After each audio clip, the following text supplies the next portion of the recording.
اعوذ باللہ من الشیطان الرجیم بسم اللہ الرحمن الرحیم۔ سورہ نساء کی آیت پڑھ رہا ہوں، آیت نمبر 122۔ والذین آمنوا وعملوا الصالحات سندخلهم جنات تجری من تحتها الانہار خالدین فیہا ابدا۔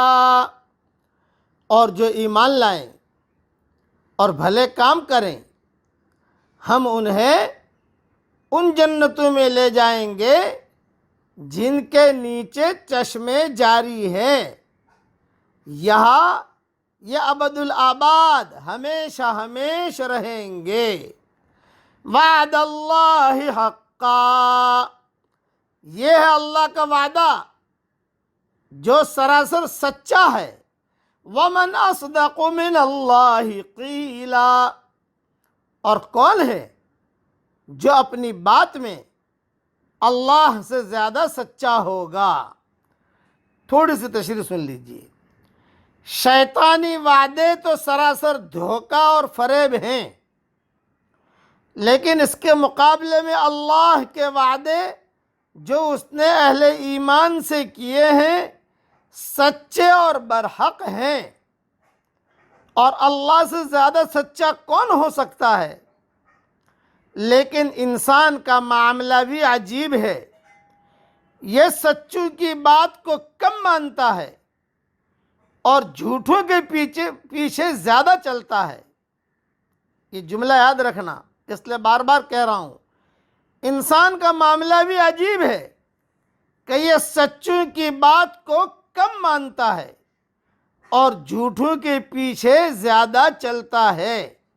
چنانچہ دیکھ لیجئے کہ شیطانی چیزوں کا چلن عام ہے اور ربانی کاموں کا اختیار کرنے والے ہر دور میں اور ہر جگہ کم ہی رہے ہیں اور کم ہی ہیں۔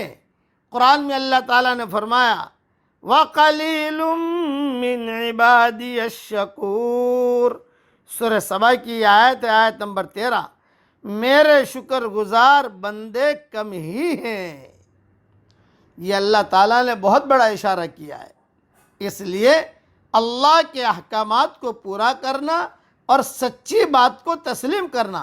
اب سب سے پہلے زبان سے تو اللہ کا شکر ادا کر لو، پڑھ لو میرے ساتھ، یا رب لک الحمد کما ینبغی لجلال وجہک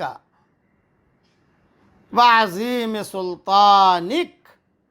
اللہ تعالیٰ مجھے بھی اور آپ کو بھی اللہ تعالیٰ کے احکامات پر مکمل چلنے کی اللہ ہمیں توفیق عطا فرمائے، اور حضرت محمد صلی اللہ علیہ وسلم کے سنتوں پر چلنے کی بھی اور اس کو پھیلانے کی بھی اللہ تعالیٰ ہم سب کو توفیق عطا فرمائے۔ آمین۔ وآخر دعوانا ان الحمدللہ رب العالمین۔